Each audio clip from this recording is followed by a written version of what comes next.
This is Rumble, and I'm Michael Moore. Welcome to my podcast. Welcome back.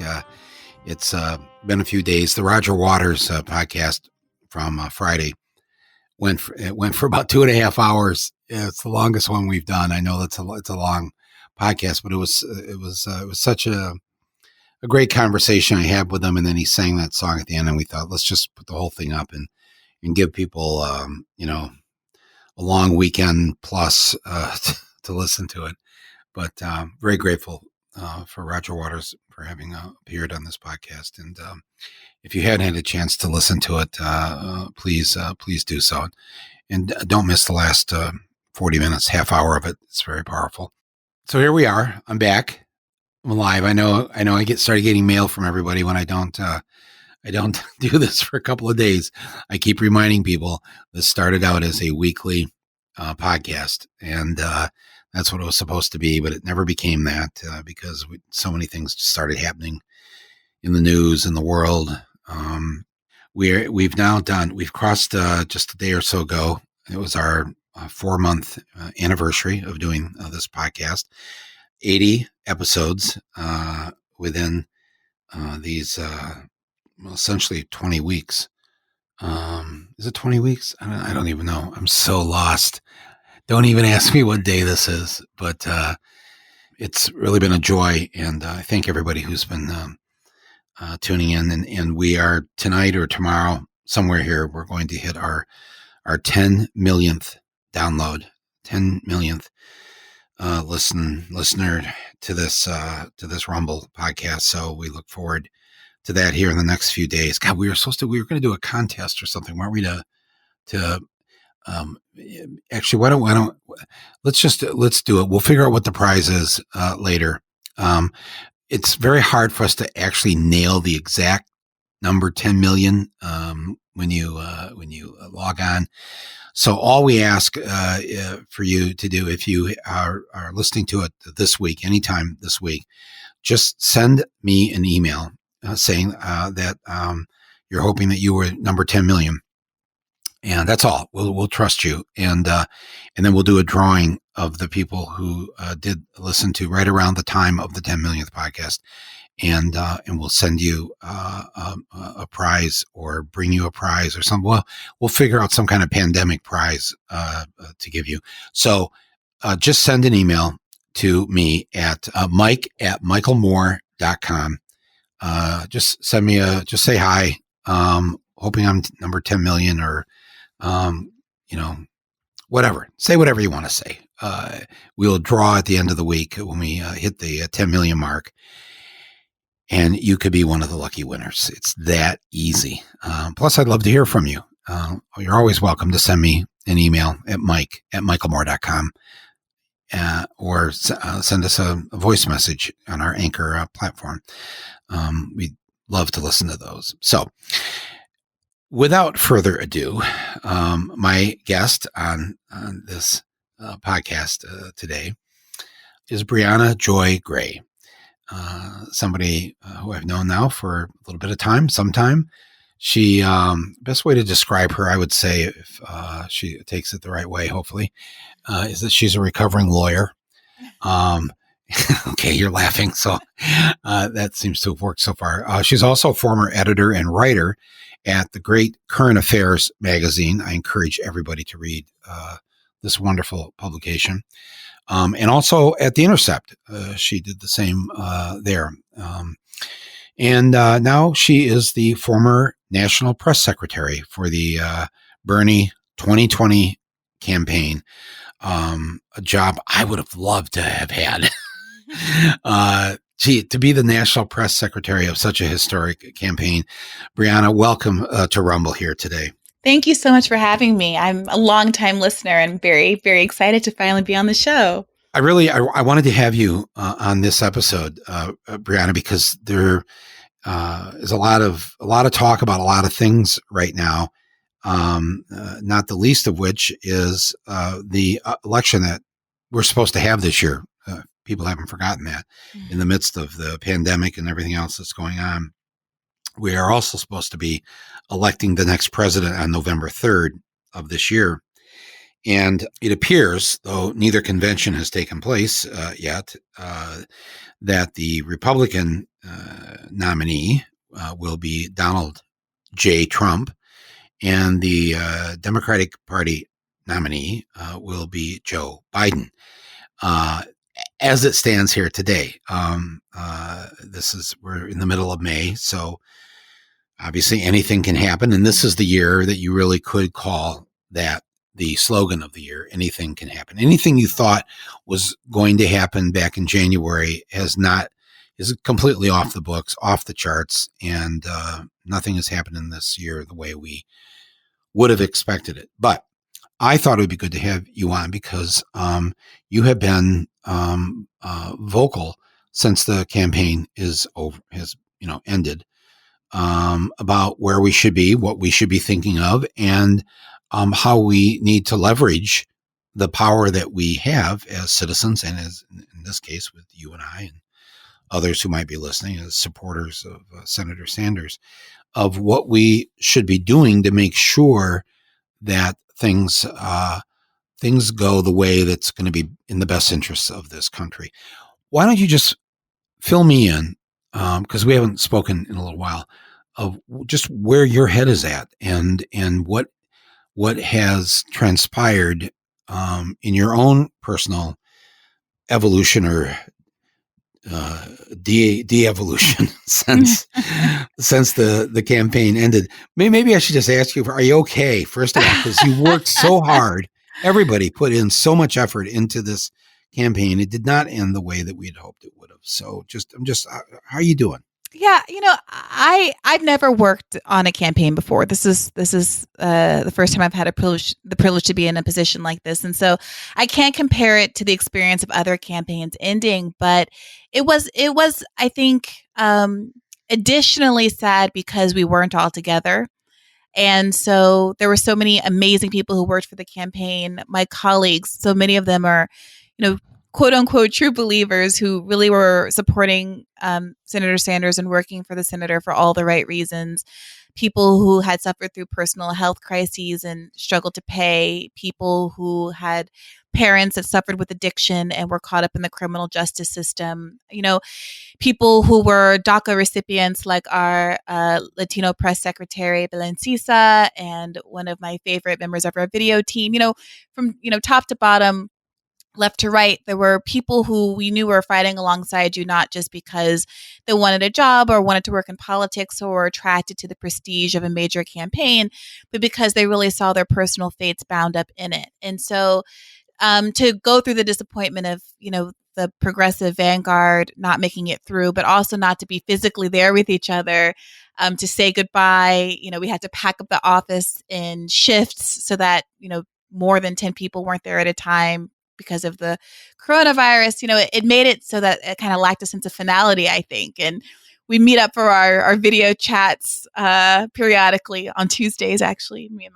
my friend cohort. But it's not quite the same. So I really am looking forward to the time where we can all see each other in person and give each other a big hug and put our heads together and talk about next steps. To that end, a lot of people have been reaching out to me, kind of asking, curious, what do we do next? Because, unfortunately, electoral politics does matter. I know that we often like to say, especially on the left, it's grassroots and bottom up, and all of that is true, but it's also true to have, an infrastructure of elected officials that make the work that we want to do easier to achieve. And for so many years now, Bernie Sanders has represented one of the few and the most, advanced and significant opportunity to advance progressive politics in this country, genuinely leftist progressive politics in this country.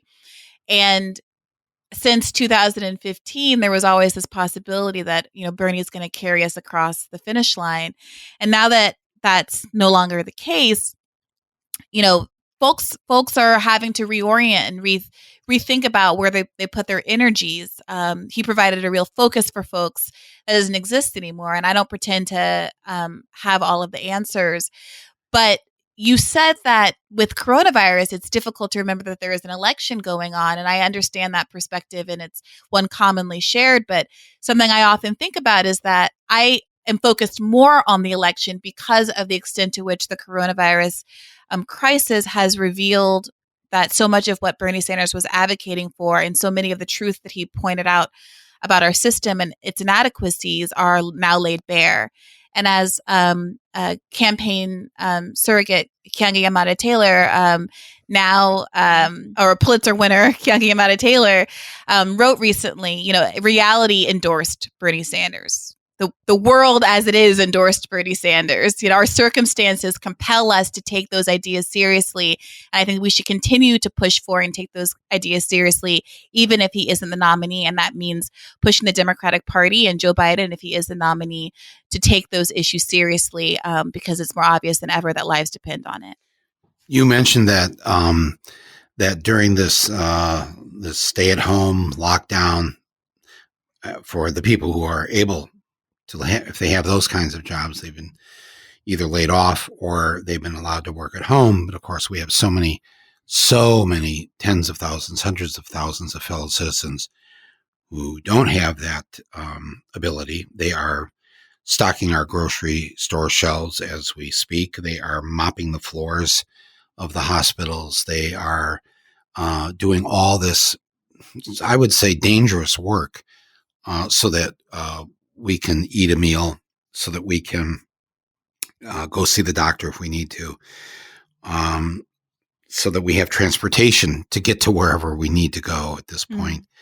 But you intimated that that on the other end of this, there may be something to come out of it, because, as you said, that it's been laid bare, it's been exposed, the system has been exposed, the underbelly that Bernie and others have spoken about for so many years is no longer theory. It's no longer political rhetoric. It's what actually is. Would you go over some of those things that you've thought about, that you've noticed, that other people have noticed, in terms of the country we thought we lived in wasn't that country, but what it actually is a lot of what Bernie and others have been trying to tell us, and now here it is. And I can't tell you how many people who have told me that they didn't vote for Bernie Sanders, but now see that what he was saying is the reality of it, is the truth. Not just that he was just speaking a truth, but it has come true. If you didn't understand that, it was already true for decades, long before Bernie and long before Donald Trump. Yeah. Well, first and foremost, I'd like to point out that millions of Americans knew before this crisis what the state of play was already, right? And you see that both in the fact that Bernie Sanders was able to amass the most diverse and most working class coalition in the race. And that points to the fact that people who belong to historically marginalized group, be they Latino or African American, be they women, and be they working class, be they lower income, those groups all overwhelmingly favored Bernie to other candidates. And I shouldn't also forget, obviously, that younger voters under 50, also preferred Bernie Sanders overwhelmingly. So the people who are in my generation, for instance, who got hit by the double whammy of graduating into the financial crisis, and then are now getting hit during what are supposed to be some of our prime earning years by this coronavirus crisis and the subsequent financial crisis, we didn't have to have it kind of spoon-fed to us that the system as it is inadequate. And when you look at polls assessing the favorability of capitalism versus socialism, you see that clearly with younger people. We understand viscerally the injustices that come with our chosen economic system, and we perceive it as a choice as opposed to, this is the way the world is, suck it up, kids, pull yourself up by your bootstraps, right? As we've been told so often. So I do want to push back against the idea that, for everybody it's new. The people who got it were the people who lived it, and those were the people who were part of the Bernie coalition. Now, our job, and a job that we obviously didn't do sufficiently well, was to explain to everyone else what the stakes were, and that a better world was in fact possible. Because what I experienced and the reason why I first got into politics and stopped being a lawyer and started to write and became a journalist is because I was so deeply disappointed that the rhetoric coming out of the Democratic Party in 2016 was so laser focused on convincing masses of Democratic voters, people who perceive themselves as progressive and want the best things out of life and broadly share our morals and values, convincing them that it wasn't a betrayal to not vote for Bernie Sanders because what he was offering just wasn't possible. And to tell us that it was all about a pie in the sky, that it was like asking for a pony, like wanting healthcare was wanting, like akin to wanting cookies and milk, is a line from Hillary Clinton's "What Happened," and I think that even outside of the context of that race, that the effect, the kind of psychological effect, the political, long-term political effect of telling a population that incrementalism is the only option, that the world could only be so good, is shocking. It's horrifying, and it's more politically stultifying than, I would argue, a lot of what is coming out of the Republican Party, because Republicans aren't pretending to stand up for what we want and what we believe in, right? The only party that is plausibly going to be fighting for basic rights and justice as we perceive them, as conceive of them on the left, is the Democratic Party. So to have that was, I think, the biggest challenge. How do you undo some of that work of the third way? How do you undo some of that? I know this is like a controversial word, but the neoliberal ideology that says asking for the basic social supports that exist in every other similarly situated affluent country in the world are also possible here. So now we're looking down the barrel of cities like Los Angeles, where 50% of people are unemployed. We have unemployment rates that are record high, that are eclipsing those that we saw in the Great Depression. We now see that all of those moderate Democrats, I prefer to call them corporate Democrats, because the middle of the country is in fact to the left of the Democratic Party. Corporate Democrats like Pete Buttigieg and, yes, Joe Biden, arguing that if you like your health care, you can keep it, is a complete and total farce, as millions and millions of Americans have lost their health care along with their employment. We're seeing the overwhelming instability, food instability already before the crisis. 1 in 5 American children was food insecure. We are the wealthiest nation in the history of the world, where 500,000 people sleep on the streets every night. And so when Bernie Sanders was calling for a national housing guarantee, housing as a human right, when he was the only candidate that was advocating for national rent control, when he was seeing that we already had an enormous wealth gap in this country, where, the top wealthiest 3 people in the country had more wealth than the bottom 50%, and saying it doesn't have to be that way. In a world where we had a measured and kind of fair media system, the media would have said, yes, that's correct, factually, scientifically. Any student of sociology would tell you that the political diagnoses that Bernie Sanders is putting out there is right, and we should demand of all of our candidates to meet those basic needs of the country. They didn't, and no one has ever held those candidates to account and asked them, well, why? What are you going to do, Pete Buttigieg, when people can't afford to pay the $7,000 a year penalty for not signing up for your health care plan? Joe Biden, what are you going to do about the 10 million people who by design are left uninsured under your health care plan? And now that we have this crisis that's forcing a lot of people who previously were not implicated or were not caught up in some of the worst parts of our system, who are able, because of their relative privilege, to be satisfied under the status quo. Now that all of us, or most of us, are implicated in this crisis because we all have to figure out how to avoid getting sick from this virus, suddenly now all of the people, all of our politicians, are being asked these questions that should have been held to account for the duration of their political careers. And we're seeing people forced to respond. And the frustrating part is when you see articles saying, oh, Joe Biden is trying to come up with new ideas to meet the crisis.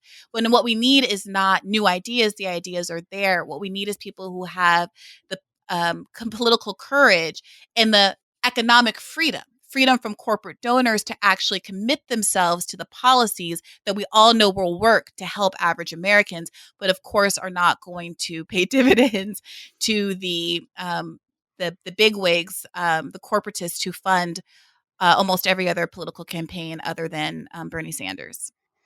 What do you think on the other end of this when we come out of this pandemic?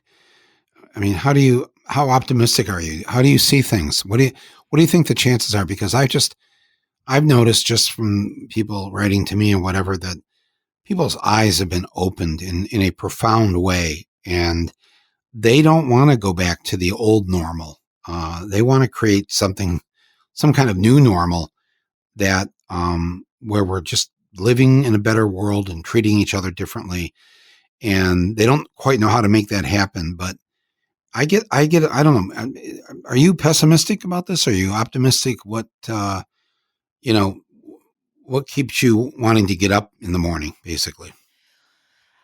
I mean, I personally, I don't know. I don't really see pessimism as an option. And that's not to say that I don't wake up and have my moods and my days that are mostly consumed with, watching reality TV on loop. But the reality of the situation Yay. I mean, this is, we're all human and we should, do what we got to do to keep our head above water. But the reality is the world is going to still be there once you finished the last season of Married at First Sight. At some point you're gonna open your eyes and the world is still gonna be there. And when you have people that you love who are directly implicated by the problems that are still percolating, then it makes you feel a certain commitment and a certain fire in your heart to try to do something about it. And whether or not it's true, I have to believe that the long moral arc of the universe bends toward justice. And at very least, even if it doesn't, if we're not resisting and pushing it, if not toward justice, then resisting its bend in the opposite direction to the best that we can, then I think that we are complicit, in anything bad that happens. So, I look at the traction that Bernie's ideas have made since 2015. I look at this election cycle where almost every person on the stage had to at least pretend to support some version of Medicare for all. The Medicare for all who won it is a lie, but I think the fact that it even had to be phrased that way is indicative of how toxic it has become to not acknowledge that our healthcare system is broken. I look at the totally broken, broken. Right. And people have seen it right down to the masks and the gloves, that none of this is set up to work. None of it's set up to benefit or protect the workers. And certainly nobody in the United States wants to get sick and have to go to a hospital. Yeah. And you saw this. There was a fascinating moment shortly before the campaign ended, where a lot of politicians, particularly those who are more progressive, have been arguing that, coronavirus treatment and testing should be free. I think there is a kind of a shared destiny aspect of coronavirus. Even Tom Hanks can get coronavirus, right? So there's this sense that, we have to treat everybody, or we can, or some of, none of us can be safe. It's not one of those things you can kind of wall yourself off from in a compound, although obviously you can in part, as so many of the first responders, as we know, rather from how many first responders and people in Black and Latino communities who are getting sick disproportionately show us. But, they're still, at the end of the day, we're all kind of in this together as an economy. And so you had politicians saying, okay, the testing should be free. And there was this moment shortly before the campaign ended where I, quote tweeted a tweet from Kamala Harris, Senator Harris, where she said that. And I said, absolutely, that's correct. And also, this logic extends to every other disease, because how can you understand as an ethical measure that it is wrong for someone to be sick and not get treatment simply because they're poor in the context of coronavirus, and not understand that for cancer or diabetes or any of the other diseases that are so prevalent in this country? And that caused people to lose their minds. I ended up trending on Twitter that day. People were very, very upset with me. And I think it's because the cognitive dissonance, coronavirus has made it so that the cognitive dissonance of basically not committing yourself to Medicare for all has raised to the top. It's at its breaking point. Because if you're making an argument that it is unethical, it is immoral for Donald Trump and the Republicans to not want to let everyone get tested and treated for free because this disease is so terrible and it's destroying so many lives, then how do you cut that logic stream off right before you get to a disease like diabetes, where people are paying 10 times as much for their treatment in America as they do in Canada, just a few miles away? Right? How do you get to a place where you understand that medical bankruptcy is the number one cause of bankruptcy in this country, and that 500,000 people a year go bankrupt from medical bankruptcies, and that 50% of families who have a family member diagnosed of cancer go bankrupt within, I believe, two years? How can you know all those facts and then not want to extend that logic to those other diseases? So I am buoyed. My hopes are buoyed by the fact that I think it's harder and harder to ignore the truth of what Bernie has been arguing for, and that we should, as a country, again, the wealthiest nation in the history of the world, be coming closer to an FDR style of social welfare, state social safety net. Now, it is also frustrating to then see articles written up that say Joe Biden, how he can be the next FDR, his big solutions to address a big problem, when we know that on the face of it, he hasn't actually adopted any of the not so radical positions that are required in this political moment. So I do think we have to be guarded against some of the lingo being appropriated by those who have no substantive investment in following through on the big ideas. Some of this, what you're saying, has riled some people, especially in the Democratic Party. And you won't back down on these things. Especially we're talking about healthcare here or whatever. That day you were trending there on Twitter. I remember people were writing things like, "You'll never work in Washington again," and you're done. And it was a real man. It was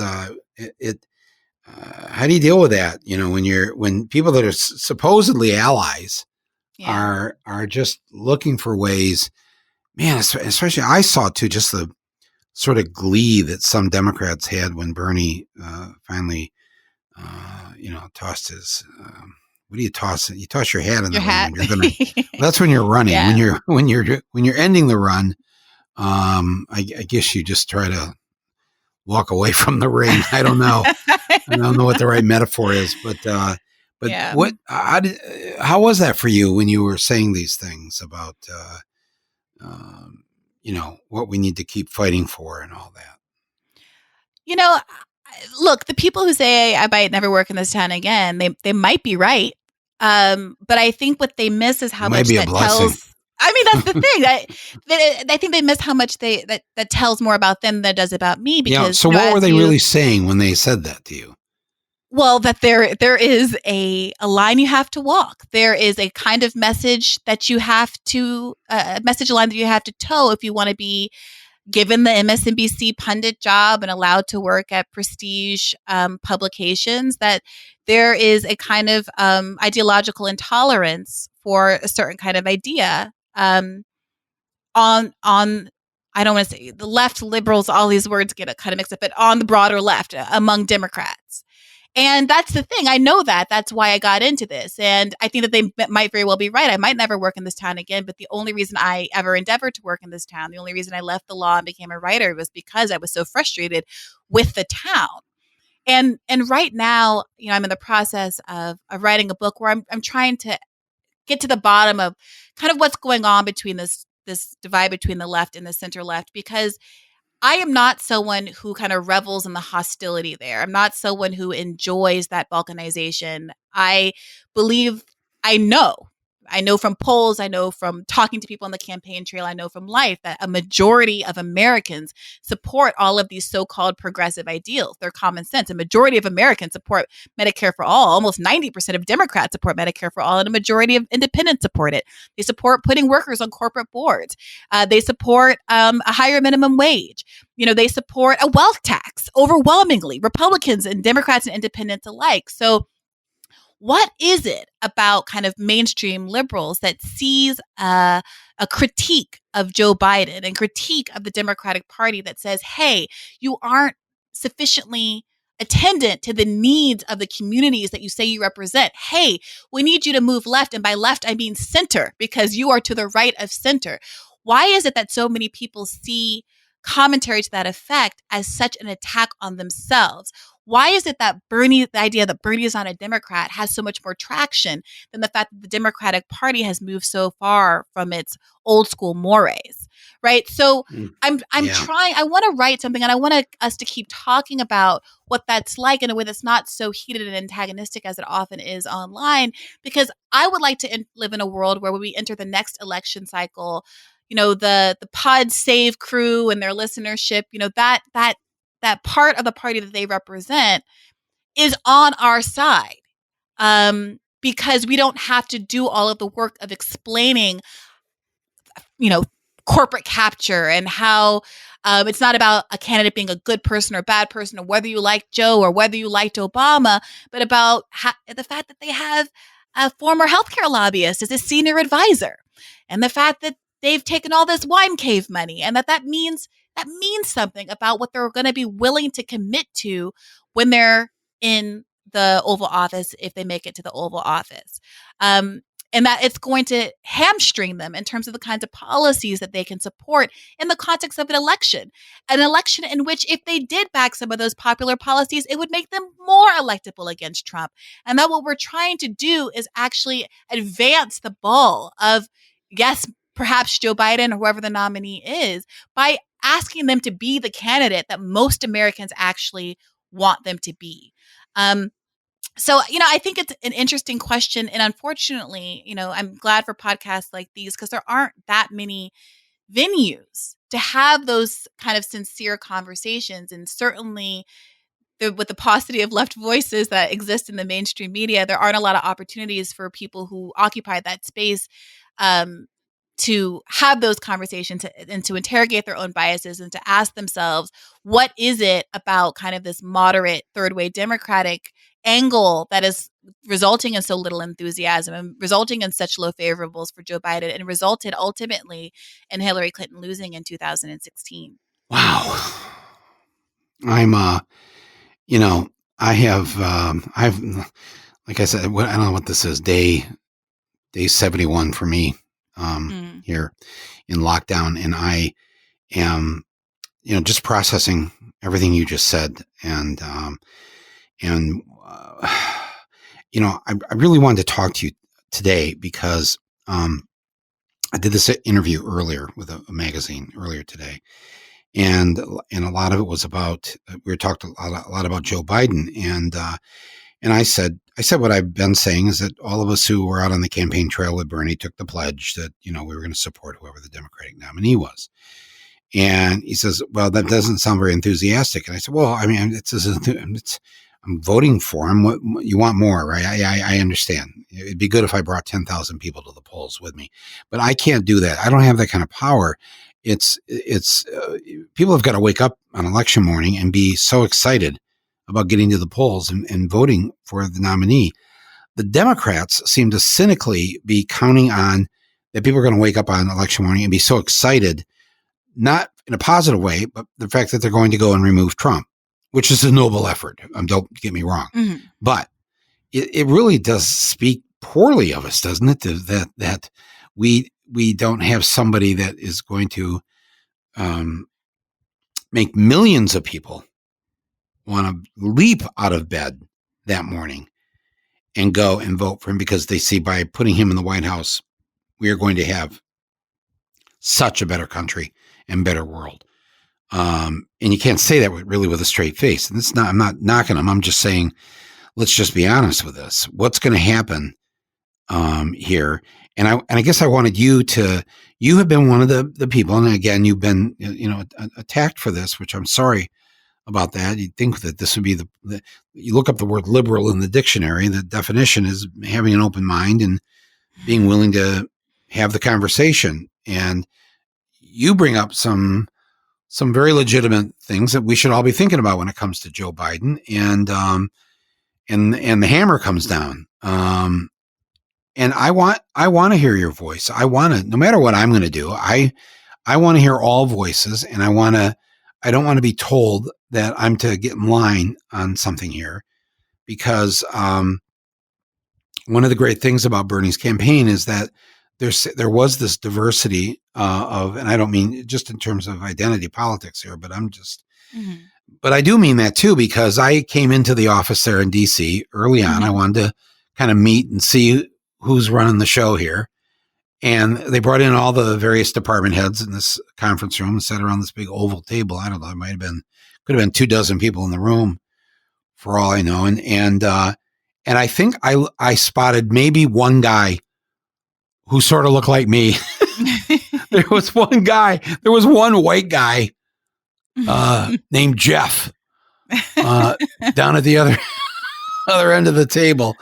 And I'm telling you, folks who are listening to this right now, this was an incredible room to sit in, that these were the people that were running a presidential campaign.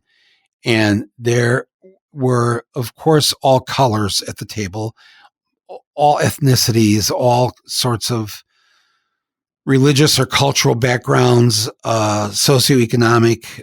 You mentioned that at the beginning of this, that one of the key women is a DACA, is a dreamer, not here, quote, legally, and on and on. It was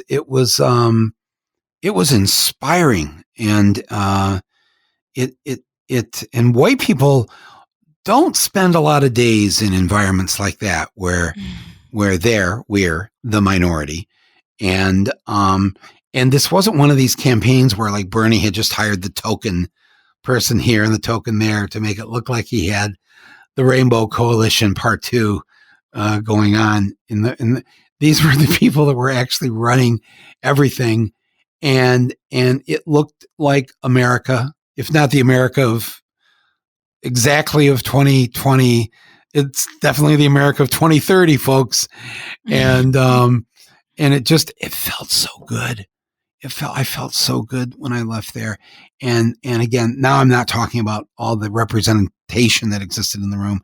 I'm talking about the brains and the desire and the fight in the people in that room. Oh man, I thought, geez, yes, this is who you want to go into battle with. So that's a long way around to getting to what I was asking you about your, why you have been, pilloried in some ways for just suggesting a pause so that your voice could be heard. That if there's anything we need to talk about, let's talk about it now, because I think we should, because to not do that means the possibility that we're going to lose come November 3rd. And that is intolerable for me. And I'm worried that the people on our side will be the ones that make that loss happen. There, I said it. Yeah. So I do think, I've been giving this a lot of thought as I struggle through my perspectives. And I think that part of it is the fact that so much of what Democrats have left in terms of defining themselves and understanding who they are as a party that, after the much ballyhooed McGovern laws, struggled to find its foothold through the 80s and finally figured it out, it seemed, with the Third Way and Bill Clinton, and in doing so abandoned its historic ties and commitments to union organizing and labor. And what you get after that, after you kind of embrace third way neoliberalism, after you decide, okay, look, the only way to compete with Republicans is to take money from the same people they were competing with so that we can compete with these enormously expensive ad buys on television. And, if this is the game we have to play, What also happens is you lose your ability to make the same kinds of commitments that you can make when you didn't take the money from those institutions, right? When you didn't take all that corporate money, when you used to take the labor money instead, right? Now your priorities shift. So if I can't fight as hard for the kind of the economic populist agenda that used to be on the plate, what's left? The Democratic Party, what's left is we're the party that, likes Black people and Latinos and gay people and immigrants. And the Republican Party hates those folks. And that identity has become the last significant distinguishing factor when you have both parties who have constitute a Senate that's full of multimillionaires who seem to only get enormously more rich after they have taken office, et cetera, et cetera, et cetera, right? So that is why I think in part, I have become a bit of a lightning rod for some people, because over the past few decades, the number one criticism that Democrats have been able to make of anybody who challenges their agenda from any angle is you're racist, you're white, you're privileged, we don't need your voice. And that's what we saw in 2016 with the emergence of the Bernie bro narrative. In 2016, Bernie had less name recognition. I think that directly correlated to him having less support from Black and brown communities. He still had those communities under 30, but the narrative was that predominantly white people supported Bernie Sanders because you couldn't want to like him unless you had basically no care in the world, or you were a teenager living in your mom's basement, a white male teenager living in your mom's basement. Now, I'm a Black woman, so it's a little less clean for them to simply write off the criticism that I might have by saying that I am white, male, and disinterested in a broader struggle. And I saw that when I first started writing, and I started writing about how identity was being weaponized to defeat the left. And my pieces, which in some ways weren't so different than other pieces that had been written, had a lot more reach and got a lot more traction because they couldn't be so easily dismissed. And then when I became a part of this campaign and ironically became kind of the figurehead and stand-in for the Bernie bros, people didn't like my online Twitter commentary. There was a Bloomberg press release that wrote up a bunch of my tweets as emblematic of the problem with the Bernie bros and the Bernie campaign. So now we live in a topsy-turvy world where Bloomberg, authoritarian who openly embraced racist policing, who was a Republican up until 2 seconds ago, is saying that a Black woman is emblematic of a race problem because she's calling, or an online toxicity problem because she's calling him out truthfully for being an authoritarian racist, right? And this is the spot that we're in.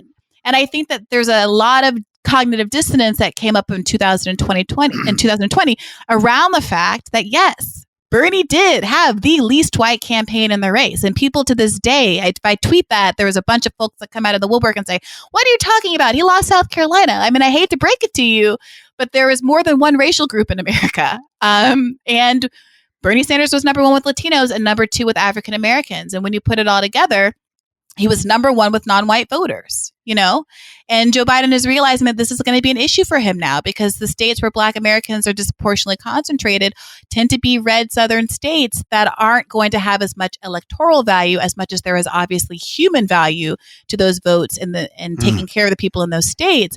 They're not going to have as much electoral value. Let's back it up. Let's back it up just a second, though, because I think, fortunately, nobody's driving in their car these days, so nobody just swerved off the road with what you just said. But I want to go back. I want to go back to it because it's a point that has been lost as history has been quickly rewritten. That Bernie Sanders, with people of color, people who are not white, maintained the majority of their votes. I think I can't speak for all of Super Tuesday, but generally that was the case in all of these primaries. And the Latino vote was never discussed. And he was polling number one with Latinos 5 months before the primaries began. He was and then once the election started, but South Carolina comes along, Mm-hmm. and the media, they love their narrative. Right. They love their racial narratives the best. They like to talk about how much Black people love the Clintons. Right. And they selectively love their racial narratives, right? Yes. Yes. When the we say ones that make them feel better. Right. Help them get to sleep at night. Only about, and it's a struggle with this because I obviously don't want to minimize the political agency of the Black vote. I'm happy that people are paying attention and care. If they authentically care, I'm very enthusiastic about that. I'm a Black voter. I care. But at the same time, that doesn't have to come at the expense of ignoring Latino voters, ignoring the Latino vote, or only kind of fetishistically caring about the Black vote insofar as it supports a narrative, but ignoring what's going on with Black voters 364 days out of the year, and also just relying on Black voters as a firewall because they know that we have no alternative party to vote for, as opposed to because we're actually having our needs met by Democrats. Right. So Representative James Clyburn of South Carolina, he's given the credit for pushing Biden over because he came out and endorsed him. And the way the narrative goes is that the Black voters of South Carolina lined up behind Congressman Clyburn and did what he had said they should do. And there's something about this particular part of the narrative that gets a little icky, because you essentially have white media and white control of the DNC using this Black congressman as a means to get what they want.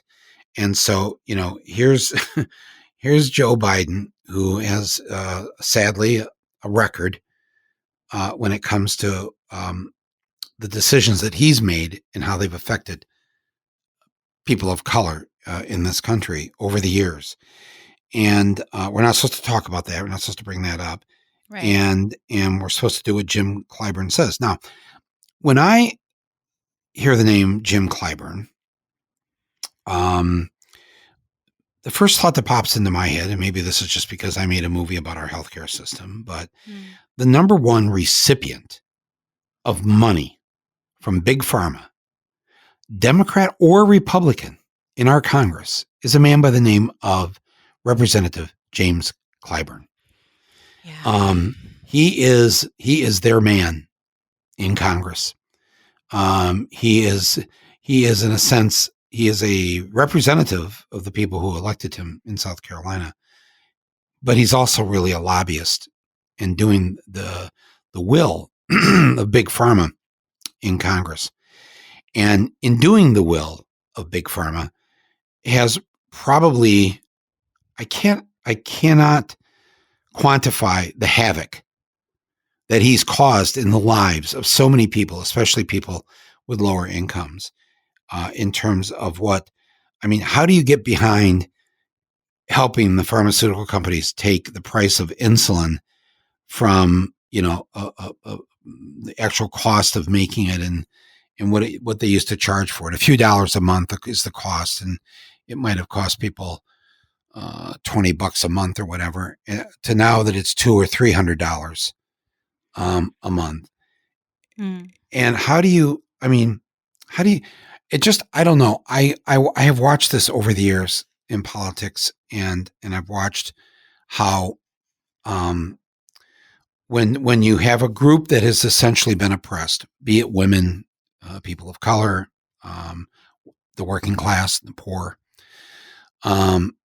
when the system can get somebody of that group to be the enforcer, to participate in the oppression.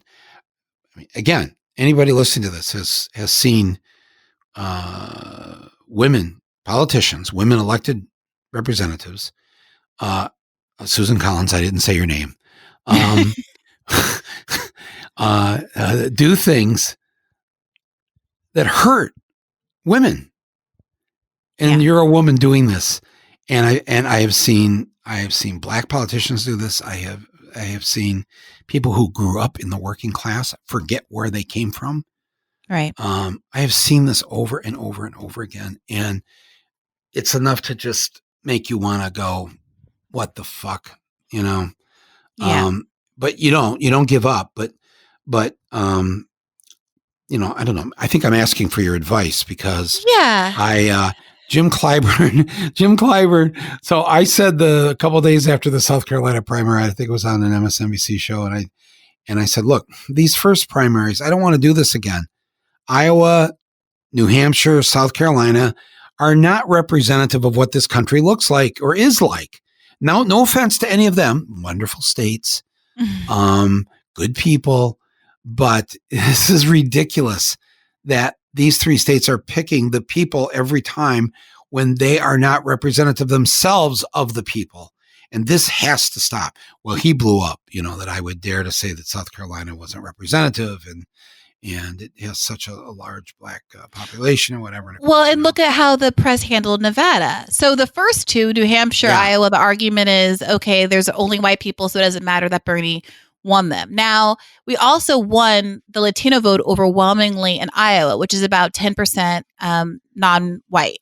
And we blew them out of the water, both Latino vote, and there's a significant East African immigrant population there who's now on the front line of the coronavirus because they predominantly work in the meatpacking industry there. And the campaign invested a lot of money into getting those communities on board. We won the Muslim vote there, et cetera, et cetera. But the media didn't care about that. Okay, fine. It's a 10%, I think, is a relevant percentage of people. America's only 10% black, but okay, we don't care about the 10% of non-white people in Iowa. Let's move on to Nevada, which is an overwhelmingly disproportionate Latino state where we won 70% of the Latino vote. 70%. Not a peep out of the media on how well Bernie did with those voters. And in fact, we had people like Soledad O'Brien tweeting, oh, who cares about Nevada? Let's see what happens when we get to a diverse state. Right? Let's see what happens when we get to a diverse state. Wow. So this is echoes of another fun moment that happened in 2016 when Bernie won Hawaii.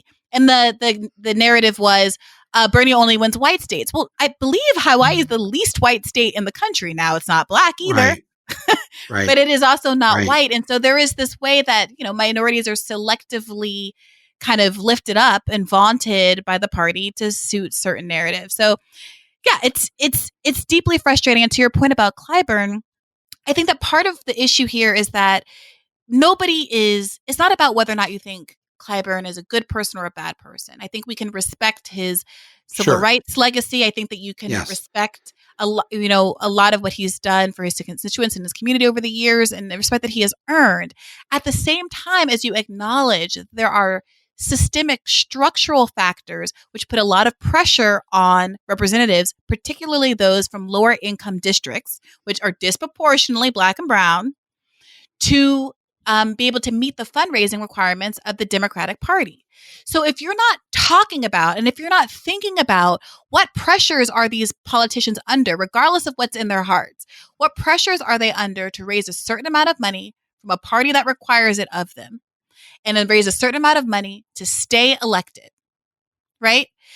Then you're mired in this world of, oh, you're just insulting, Clyburn, and you're a racist and you think he's a bad person and that's not fair, and why are you ganging up on him? Instead of thinking, what would happen if we lived in a world where he was free from those pressures, and where we all just had we assessed politicians and their willingness and ability to actually meet the needs of their constituents based on whether or not they were able to raise money from their constituents, raise money from non-corrupted sources, right? And I think that having a conversation about the way money and power works, as opposed to who is a good and bad person, and do we like Joe Biden with the sunglasses, and isn't Obama nice and a family man? We need to be able to disaggregate how we feel about the individual to how we feel about the systems that are directing the individual's behavior. And I think until we do that, we're not going to be able to have a substantive critique of politicians. Yes, some of whom are black, and some of whom are female, and some of whom are Latino, and some of whom are gay, and not all of whom are always acting in the best interests of the communities who they, typically represent. All right. So I actually just started feeling sorry for him a little bit.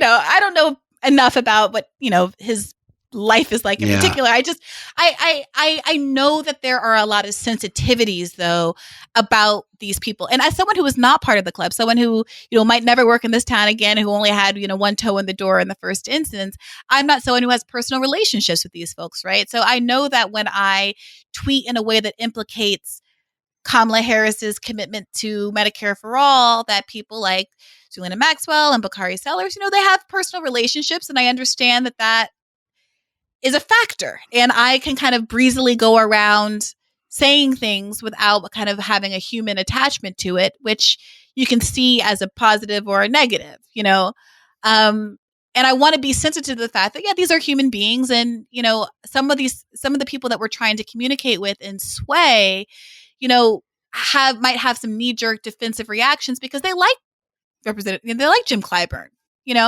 and I get Right. that. And so I want to be able to, I'm trying to be conscious of how to have the conversation that implicates as little as possible kind of intention or kind of personal morality. Because if the idea is that we're all Democrats and we all believe the same thing, I think that some of the fission what's going on the left is that leftists say, oh my God, you don't care if people are dying in the streets because you don't back Medicare for all.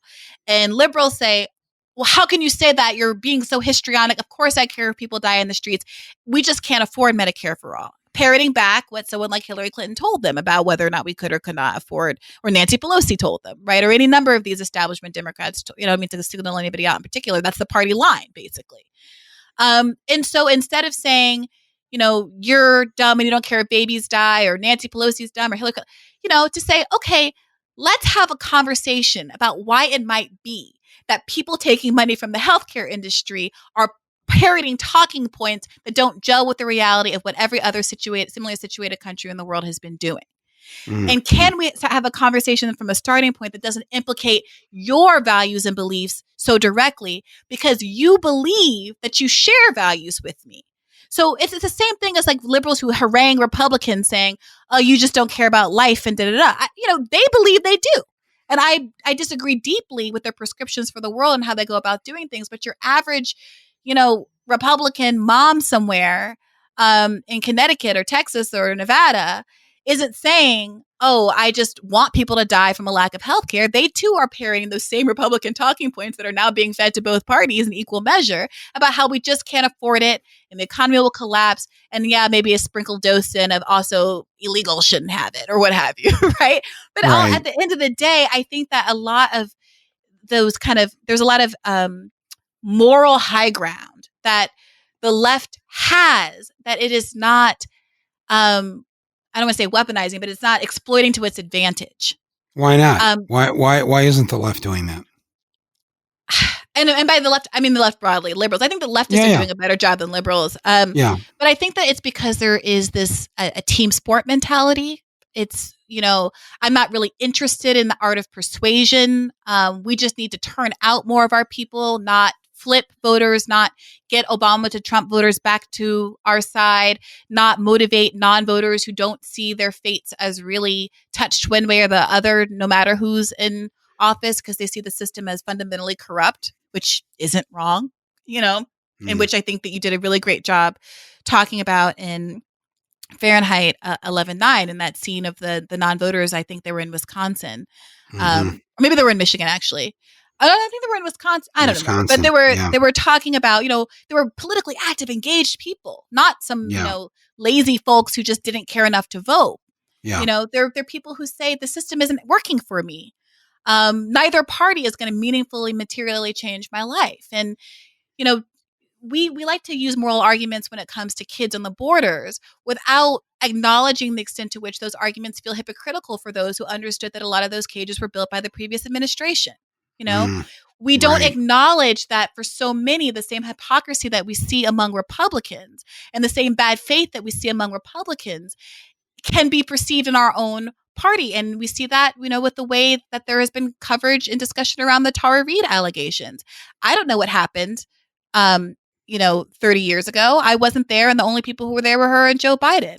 But I do know that how the claims were taken up and treated by the media was radically different than how Christine Blasey Ford's claims were treated when the bad guy was a Republican, right? Mm-hmm. And so I think that there are good moral arguments for us to make, but too often making those arguments is too dangerous for the party because it will require them to sacrifice their donor base.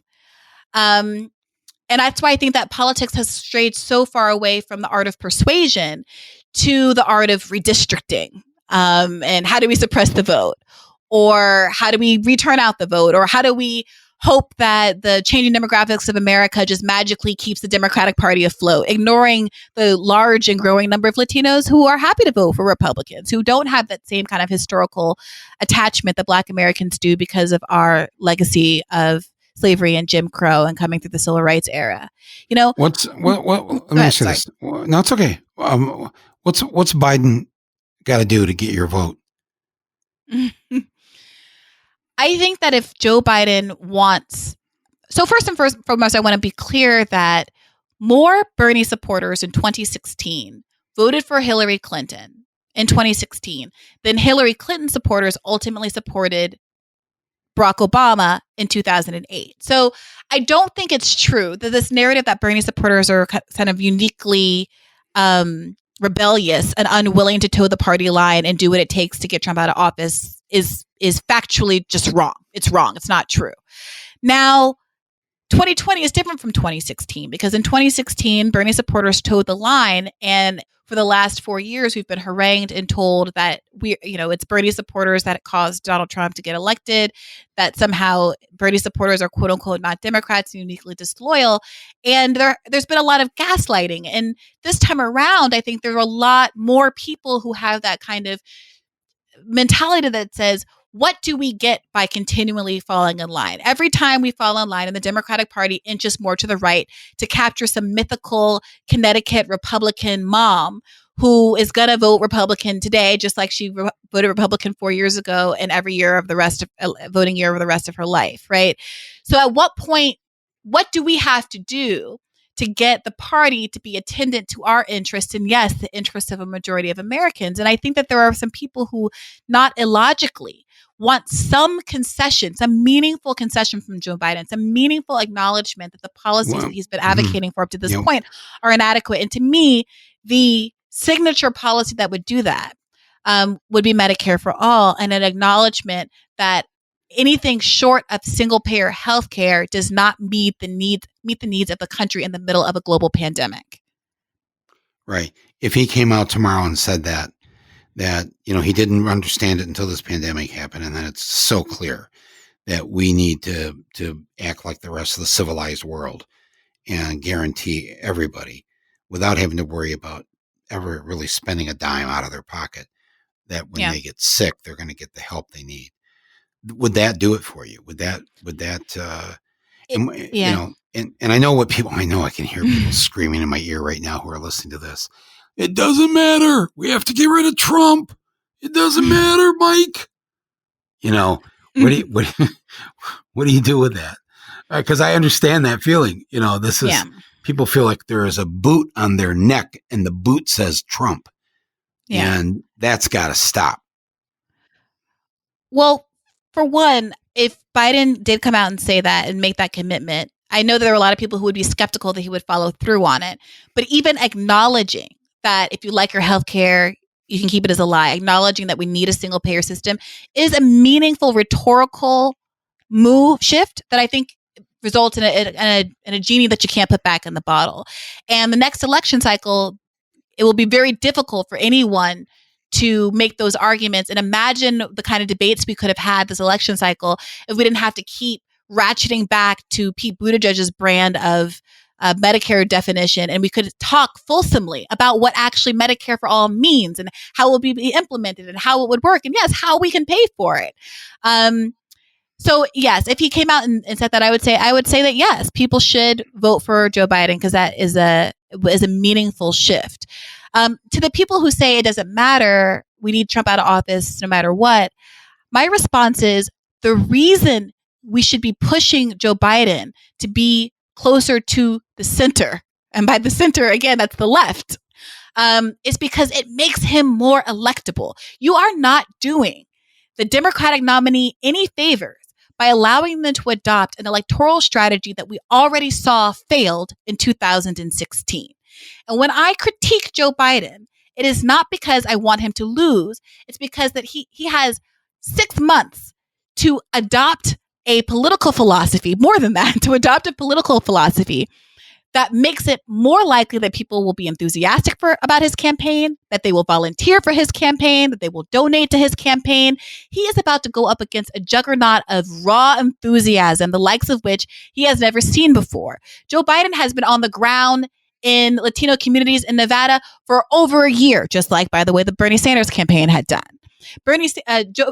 Donald Trump has a media presence and an online reach and an ad spend, an organic clips being put together from people who feel passionate about him, the likes of which nobody can compete with, but Bernie Sanders. And so if you want Biden to be able to capture a fraction of the 1 million volunteers that Bernie Sanders had working for him within a month of our campaign starting, he is going to have to show them that he is going to make a material change in his life and not just maintain the status quo, not just do as he promised his donors in a closed-door meeting earlier last year, that nothing will fundamentally change. That is a fundamentally losing argument. If you want Trump out of office, you should be asking Joe Biden to be the best candidate he can be. And that means embracing some of these enormously popular progressive policies. Well, I believe that. That's for sure. We're getting near the end of the podcast here. And I just, first of all, you ran and hosted Bernie's podcast for the campaign. So I was a guest on. It was my favorite episode. And I'm not just saying that, but wow. You and Megan Day were amazing guests. Oh, yeah. Well, Megan Day, I mean, geez. There's so many good people right now, good thinkers, young people. It's that, you amongst them. I encourage people to read and to listen to all of you. But so I appreciate you coming on as my guest. How are you holding up during things here with the pandemic? Or have you been able to avoid getting sick? Have you, what's your secret? Yeah, I mean, I took this, I had the privilege, I should say, of taking it very seriously from the beginning. The campaign went on work from home pretty early, and I didn't leave my apartment, I think, for the first month or so, and have only left really a handful of times since then. DC has been good so far. For the most part, I can still get grocery delivery. I've only been to a grocery store once. And so I've been pretty lucky in that respect. I've had some family members get it, but my one of my brothers recovered pretty nicely. He got it pretty early and didn't have any of the bad symptoms. So for the most part, I remain unscathed. But I think, like a lot of families, I have grandparents who are dealing with how to manage their home health care worker situation, where they need home care, but they're concerned about, the virus being brought into the house. And obviously home healthcare workers are being exposed to a lot, and they have their own families. And it's just, it's a mess. Family members want to stay home and take care of my aunt is living with my grandmother and taking care of her, but she has a job that wants her to come back to work. And she works in human services, opioid addiction and treatment. And, it's a whole problem that millions of American families are dealing with, on top of obviously the financial stress of not having paychecks coming in. So I'm relatively lucky. I'm just kind of hunkered down in my studio apartment, a little stir crazy, but no worse for the wear. And the real challenge, the real stressor, the real thing that weighs on my mind is just, what do we do now to meet this crisis, now that we no longer have a champion running for office that had kind of the prescription for what ails the country right now? And how can we responsibly do?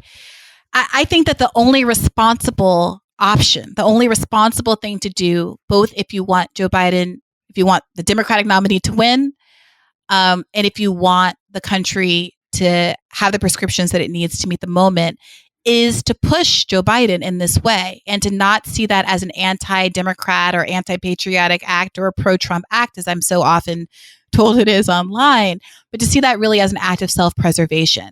I really need Democrats to think clearly and be clear-eyed about how their candidate is perceived outside of the lens of their own partisanship. How is the candidate perceived by independents? Who are independents actually, not just how are you imagining them being in their mind's eye?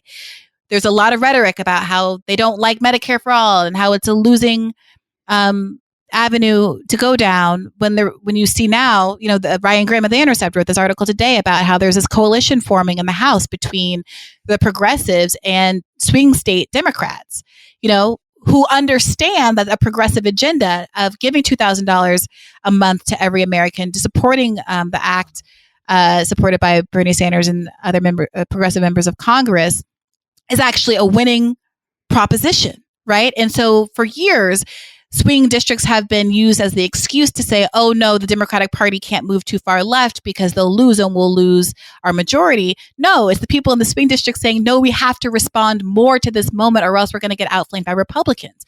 You have to be clear-eyed about the fact that billions of Americans are getting this check with Donald Trump's big distinctive signature at the bottom, talking about how he's the one that's delivered them the stimulus.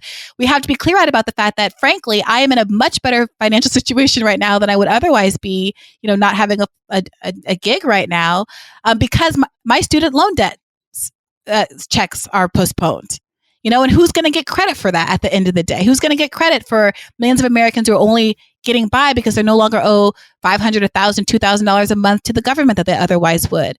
And if what kind of hock are you in? What kind of hock are you in with your student loans? Yeah. Oh, how deep? I took out the full amount for law school, $180,000, and I still have. When I started the campaign, I had just around $100,000 left. So I think I'm still around $80,000. I mean, the interest rate is 8%. So it accumulates quickly. You're paying mostly.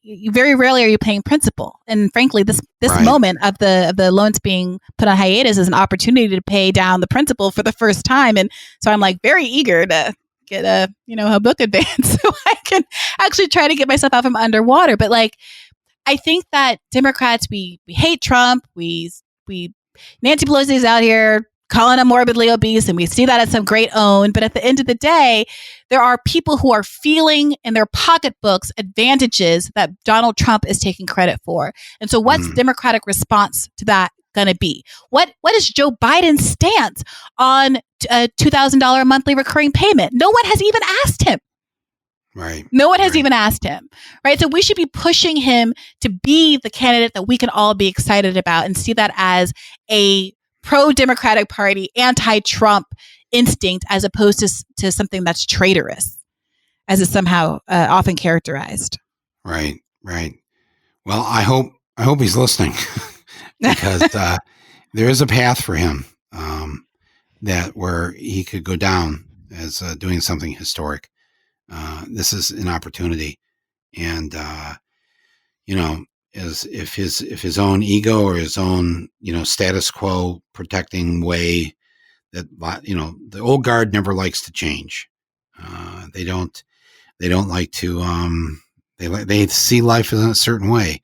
Liberals too. I'm talking about liberals who just it's this way. They think about it and they don't want to change. They don't want to think that there could be another way. I wish the Democrats were a lot more introspective and thoughtful about wanting to reflect on, hey, we lose a lot of the time here. I'm tired of losing. What can we do to win, to actually progress, move forward, instead of being in this position that we're in. So I don't know. Yeah, I'm with you. And climate change is a significant driver for youth turnout and youth enthusiasm, as we saw with Bernie Sanders. And Joe Biden has made noises about improving his climate policy, but he's someone who got an F- rating from the Sunrise Movement.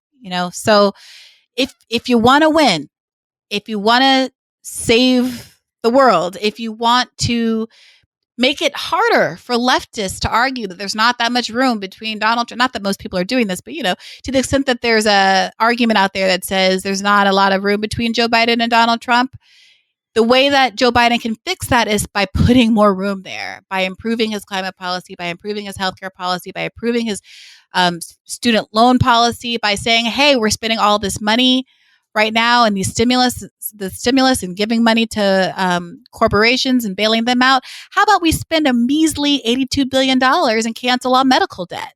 How about some big ideas that are a little bit outside of the box that don't cost that much money, and then take advantage of the fact that there's obviously an appetite for relief right now. Right. It make people's lives so much better. Yeah. Hey, Briahna, thank you so much for being my guest today on Rumble. It's a pleasure. Truly. Thank you. I could go another hour easily with everything that's going on, but please come back on the podcast here in the future and let us know as you progress in your own thinking about what to do about the November election, which part of me also feels like that Trump will find some way to make sure the November election doesn't happen. So there's that. That's another whole issue. That's another whole episode. That is a whole other episode that I will look forward to listening to. Yeah. But thank you, Briahna Joy Gray, for being the National Press Secretary for Senator Sanders and in his run for the presidency. I hope this is not the last we hear your voice. I think it's a much needed voice, and it's helped all of us. And keep us informed about as you think through what to do about this election year. I'd be very curious to know your thoughts and to have you share them with us. So come back on again sometime. That would be great here on Rumble. It would be my pleasure. And thank you for having this podcast where you have such, intimate and thoughtful conversations and give space to so many ideas and thinkers that often don't have sufficient forums to really dialogue with each other. I really love the show, and I love what you're doing here. Oh, that means a lot. Thank you. And to everybody else who's listening out there, remember, we're coming upon the 10 millionth download this week. It's happening. And if you'd like to get in on our little contest of being the official 10 millionth downloader of this podcast, all you got to do is send me an email to mike@michaelmoore.com and just say you're number 10 million. And whatever else you want to tell me about the podcast would be great too. Send that to mike@michaelmoore.com. Mike, M-I-K-E, @michaelmoore.com. This can be anybody who's living in the U.S., Canada, across the world. We'd love to hear from you. And we'll draw our winner at the end of the week and announce number 10 million. We actually did this with our 5 millionth downloader back a couple months ago. And it turned out that she was in the Army Corps of Engineers, and she has spent the last 3 months building these hospitals across the country. So she has not been able to come on the podcast, but we're going to have her on here now because things are winding down, and she can't wait to join us. So we will announce her name and information shortly, and we'll have her on the podcast. And number 10 million, we'll have you on too. So mike@michaelmoore.com. Thanks everybody for listening. This has been Rumble with Michael Moore.